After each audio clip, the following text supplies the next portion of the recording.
Lakes of Verano, out here in Venetian Bay. As you can see, they've got a lot of construction going on. This is Holiday Builders out here.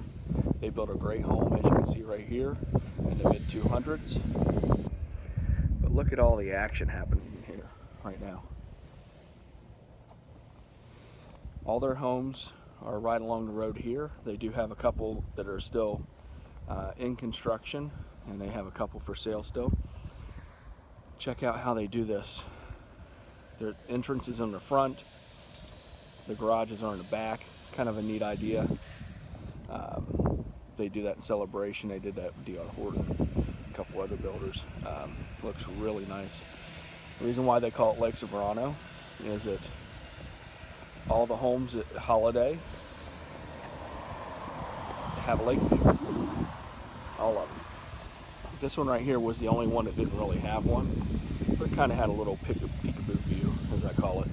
But the great rooms are all to the back, so they have that nice lake view. Nobody's going to build around the lake on this side, so you still have it. So check it out.